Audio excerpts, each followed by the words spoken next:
Hi, I'm Mary Greendale, and welcome to our annual series of interviews of candidates for local offices. The town election is May 24th. We have contests for Select Board, Finance Committee, Planning Board, and School Committee. I am interviewing all these candidates. I have prepared questions specific to each board or committee. Each candidate will respond to the same questions for that office. This allows voters the chance to compare the candidates' approaches and thinking according to the issue. These videos will run a maximum of 25 minutes and will be available on HCAT's website, on HCAT's YouTube channel, on our Facebook page. So let's get started.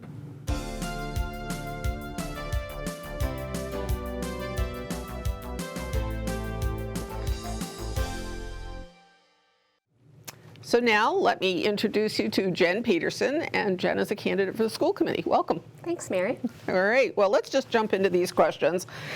Please tell us about yourself briefly. Sure. I grew up in Natick. I went to college at UMaine, where I got my undergrad in communication and Spanish, and then went on to grad school, got my master's in communication.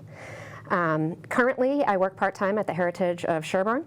My entire career has always been in food services, hospitality.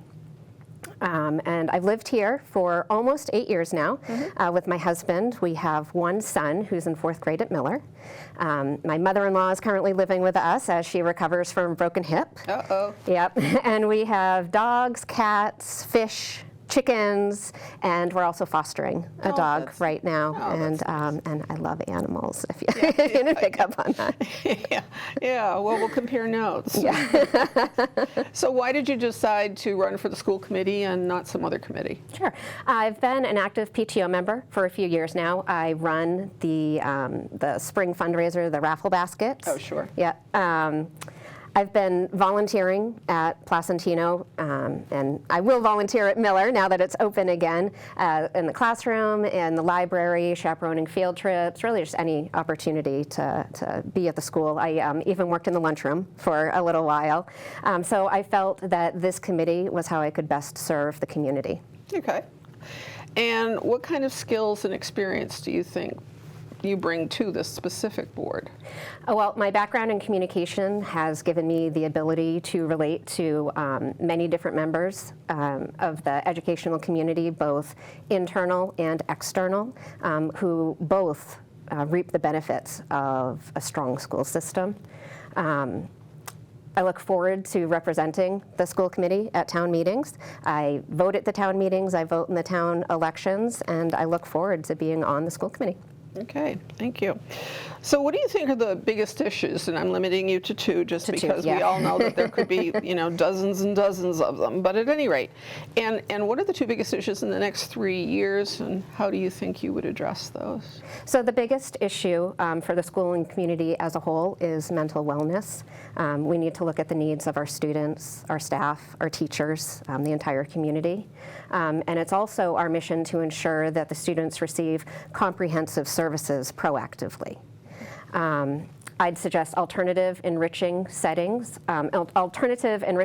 beyond the classroom that are accessible, inclusive, inviting, and for these teachers to use these spaces as they see fit.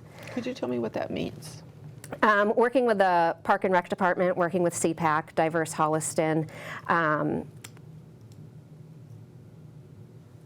to create the spaces and the opportunities. So it could be something like revitalizing the courtyard, right, at Placentino, so that kids can get out there and use it.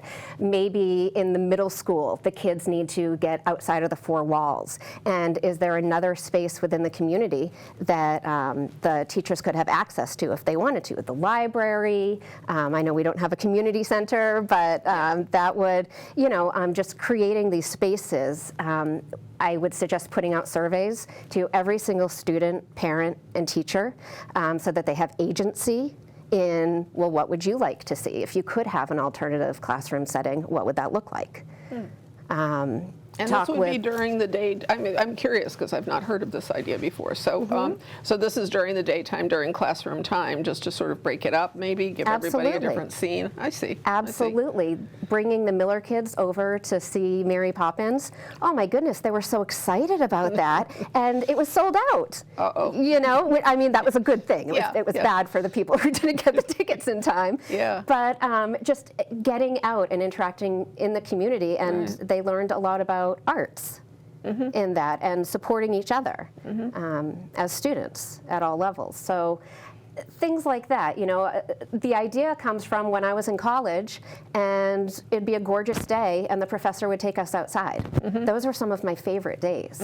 And I know that there are challenges with students, and we don't have open campuses, for example, things like that. But I would suggest alternative settings. Well, I can tell you that my granddaughter, who's at Norfolk Aggie, they do have classrooms outside, and the llamas will walk by, and you know, the whatever. But you know, they do have it, and they do appreciate it. So Yes. it's an interesting idea. Yeah. So what else besides that idea? You probably have others.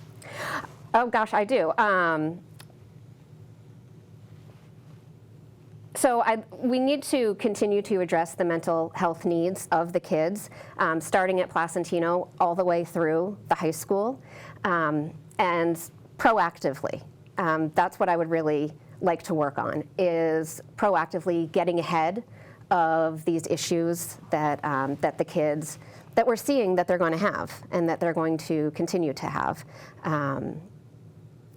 You know, we work so much on social emotional learning at Placentino, and I think that it's a strong system that needs to be furthered and continued in the middle school, in the high school, so that the kids are getting the mental health support that they need. Interesting. Interesting. Okay. Anything else before I move on? No. Okay. Okay.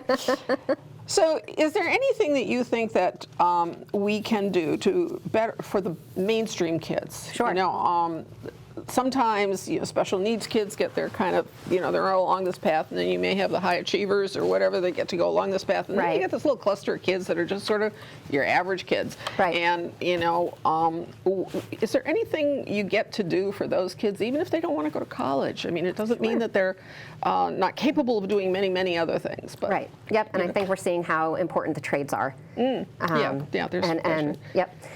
So currently, the high school is geared towards college readiness, and the school system could be further strengthened with the addition of basic level living skills. Teaching the kids how to budget, how to do taxes, how the healthcare system works, how to Good luck with interview. that one. Right? I know. How, Can I sign up? Right, yes, exactly.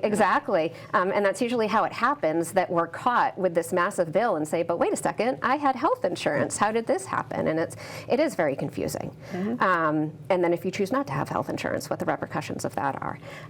So what I would like to do is teach all of the students to step out the door as adults and be set up for success, regardless of the path they choose. Okay. The next one is just trying to get inside your head when it comes to matching issues. Now, when you are faced with a choice between two very compelling needs, what makes you draw distinctions between those two needs? I mean, you're probably never going to have the opportunity to meet everything. Right.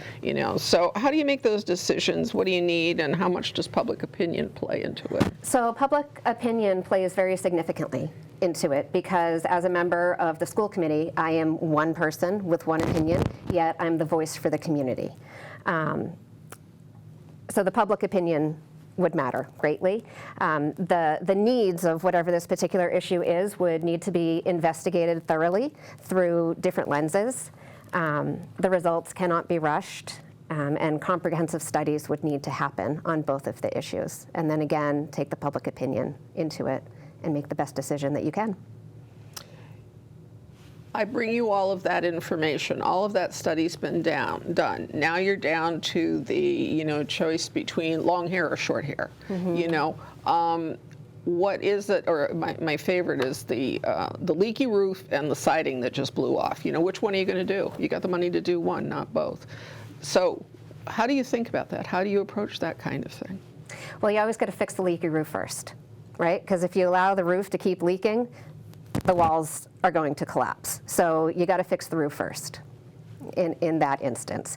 And you do have to look at it in that way, that I'd prefer to be proactive, right? Rather than Band-Aid things, rather than to allow something to fall apart. Let's be proactive and see how we can get ahead of it. So definitely fix the roof first. Okay. All right. The school committee decided to change the opening times for schools. And that decision has met with chronic pushback and turmoil and so forth. And I don't have anybody in the school, so it's not like it affects me personally. But I'd just like to get an idea of how you would discuss an issue like that. And then at what point do you just throw up your hands and say, that's just the way it is? Or at what point do you just, how do you end up resolving? Because not everybody's going to be happy, but how do you deal with an issue like that is just so emotional? Right. So as far as resolving it, I would say if you have persistent pushback, you need persistent, continuous communication. We're not debating that particular topic, but I want to be on the committee to serve the community. And if there are members of the community who do not feel that they're being served or listened to, and it's very persistent opposition, then the topic would need to be revisited, or perhaps we don't call it resolved and we keep the communication going, and maybe this turns into a 3-year plan or a 5-year plan, or this is very important to you. So how do we get to a point where it's not affecting you so strongly, right? Or where at least you feel heard and listened to, respected. I know that's an impossible measure, but that would be my goal, to make everyone feel heard and respected, and just keep the communication going. If people still want to talk about something, then keep talking about it. As a member of the school committee, I'm here to serve the community. And if both sides say that they don't think that they've been heard, and yet they both feel as if they really, really have, you have kind of an impasse. Mm-hmm. Any thoughts as to what you would do with that impasse? I would keep the topic on the table. I really would. That this is what we've done. This is the information that we have now. This is the best choice that we could make at this time, but we hear you. And let's keep talking about it. And if we find a better way to do it, if we find a solution, then let's implement it. Okay. One of the biggest issues in general for Holliston is its diversity issues or lack thereof or whatever. So given your sphere of influence and the leadership role that you would be playing, what are the policies and practices that need to be examined and changed to advance a better diversity, inclusion, equity, all of that? So I think that needs to be worked across all town boards and different groups within Holliston. Specifically CPAC, Diverse Holliston, to expand our understanding of diversity, equity, and inclusion. Again, I'm one person who brings one perspective, but we need to be a voice for all of the Holliston residents. So how would you do this, though? I mean, I think that, everybody can aspire to that, but how? Diverse Holliston is a couple of years old now, a few years old now, and I think that they've done a good job of bringing books into the library, working with the librarians on different issues of diversity and the things that we typically think of diversity. But there's also diversity right here within Holliston as far as neurodivergence. There's socioeconomic divergence here. There are people who have lived here their entire lives and people who are just here to raise their kids here.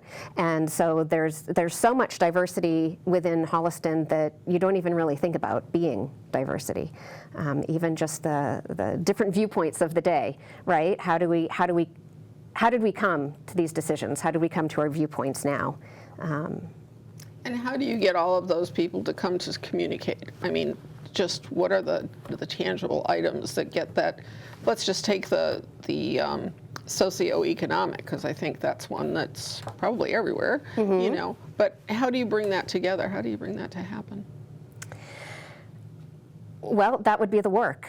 That would be the work. I don't have all the answers now, but I look forward to working with the different boards. There are different subcommittees. At the schools? In the school committee, and then, you know, on the FinCom and everything else. There's all these different subcommittees, and I think that they need to work together along with the other groups, and bringing in the, you know, Park and Rec is a really great one that has different, I mean, we went to an event at the community farm, you know, learning how to farm. So it's not just the typical sports thing. So I think that Park and Rec has done a great job with that, and just continue to expand our understanding. Yeah. Well, it's funny that I mean, some of this stuff we talk about in town government. Officials will talk about, you know, pairs of officials will say, we really need to know more about what they're doing in the other department, you know, and there's just, I'm always asking questions about, you know, what ideas do you have for that to happen? Because frankly, we all have that intention, but it's the how do you put it together? How do you make it happen? And you know, so you just don't. Basically, that's what happens. Yeah.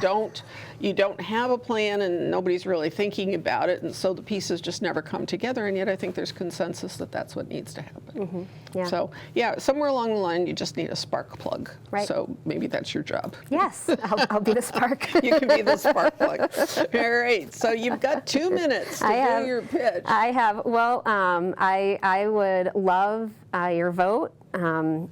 So that I have the opportunity to actively listen to the community's voice, to as many members of this community as possible. Please vote for me. I'd love the opportunity to represent you. All right. All right. Well, Jen, wish you luck, and thank you for coming and spending a few minutes with me. Thank you, Mary. All right. Appreciate it. Okay. Thank you for watching Just Thinking. You've done your homework, so please remember to vote on May 24th. It's important for you, your family, and the community. Thank you.